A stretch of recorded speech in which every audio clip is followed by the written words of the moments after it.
Hey, vous avez reconnu ce film, c'est Underworld 5. Et oui, on va parler de Underworld 5. C'est des films que j'apprécie.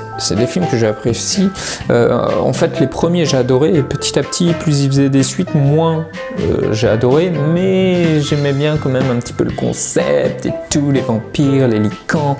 J'aimais bien le concept.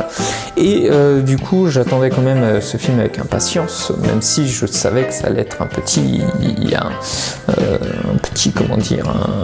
vampire qui va te bouffer le temps. Et du coup, cette vidéo va être très courte parce que finalement, j'ai pas grand chose à se dire sur ce film. Voilà, en fait, c'est une suite pour l'argent, en fait. Voilà, c'est les Américains, faire des suites pour l'argent. Donc, du coup, en gros, on tourne en rond. En gros, c'est toujours le même personnage avec la trahison de la trahison de la trahison. T'as lui qui trahit lui, mais en fait, il a trahi lui qui retrahit lui et compagnie. Donc, c'est complètement, du coup, tu te perds surtout quand t'as pas vu tous les films. Donc puis du coup tu tournes en rond, t'en as marre, c'est nul. Après voilà, le film, bon, il est assez sympa, les scènes d'action, il est assez bien fait et compagnie, hein, mais l'histoire en elle-même pour un passionné comme moi, oui. C'est pas assez. En plus, du coup, il y a énormément de flashbacks. Pour t'expliquer, du coup, comme tous les films, c'est Underworld, c'est tout le temps la trahison de la trahison. Du coup, tu as énormément de flashbacks pour non seulement que tout le monde comprenne l'histoire, notamment ceux qui n'ont pas vu les films d'avant, et ceux qui ont vu les films d'avant aussi, qui se rappellent de l'histoire, qui a trahi qui, à quel moment, pourquoi, comment, et compagnie. Du coup, il y a énormément de flashbacks que j'ai trouvé pas très compréhensibles en plus. Donc déçu.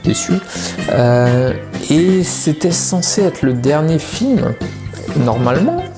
Et à la fin en fait, t'as une petite fin où t'auras une suite quoi. Enfin une fin qui ouvre une éventuelle suite. Voilà. Donc puis du coup si les gens connaissent pas la fin, ils vont pas la comprendre en fait.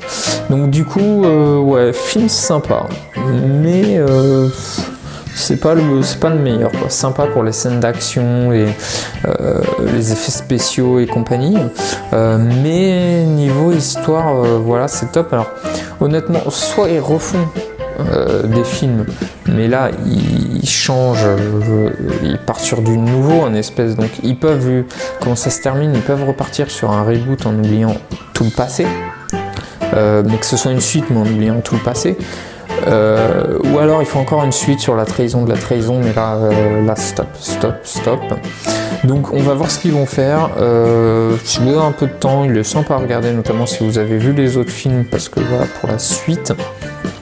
Puis moi j'aime bien, même quand les films comme ça deviennent nazes en fait, à partir du moment où j'ai vu les premiers films, j'aime bien quand même voir la suite et la fin de toute l'histoire, même si c'est naze.